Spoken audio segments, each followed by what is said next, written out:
കേരള സർവകലാശാല കലോത്സവത്തിലെ കോഴയാരോപണത്തിൽ മുൻകൂർ ജാമ്യാപേക്ഷയുമായി നൃത്ത പരിശീലകർ പരാതിക്ക് പിന്നിൽ രാഷ്ട്രീയ സമ്മർദ്ദമെന്നും ആരോപണം കെട്ടിച്ചമച്ചതെന്നും ഹർജിയിൽ പറയുന്നുണ്ട്. പ്രദീപ് ജോസഫുണ്ട് വിവരങ്ങൾ നൽകാൻ. പ്രദീപ്, കുറ്റാരോപിതർക്ക് പറയാനുള്ള കാര്യങ്ങൾ എന്താണ്?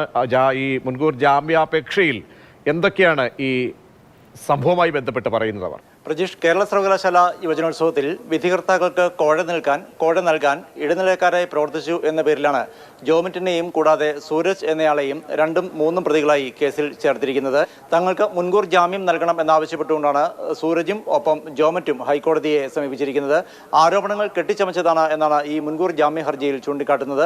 രാഷ്ട്രീയ പ്രേരിതമായ ആരോപണങ്ങളാണ് പൊതുവിൽ ഉയർന്നു വരുന്നത്. മാത്രവുമല്ല, കലോത്സവത്തിൽ പങ്കെടുക്കുന്ന വിദ്യാർത്ഥികളുടെ കഴിവിനെ ചോദ്യം ചെയ്യുന്ന തരത്തിലുള്ള ആരോപണങ്ങളാണ് തങ്ങൾക്ക് നേരെ ഉയർന്നു വരുന്നത്. അല്ലെങ്കിൽ ഇത്തരത്തിൽ കോഴ നൽകി ഫലം അനുകൂലമാക്കാൻ ശ്രമിച്ചു എന്ന് പറയുന്ന ആരോപണം വിദ്യാർത്ഥികളുടെ കഴിവിനെ തന്നെ ചോദ്യം ചെയ്യുന്നതാണ് എന്നും മുൻകൂർ ജാമ്യ ഹർജിയിൽ പറയുന്നു. ഇന്നലെയാണ് മുൻകൂർ ജാമ്യ ഹർജി നൽകിയത്.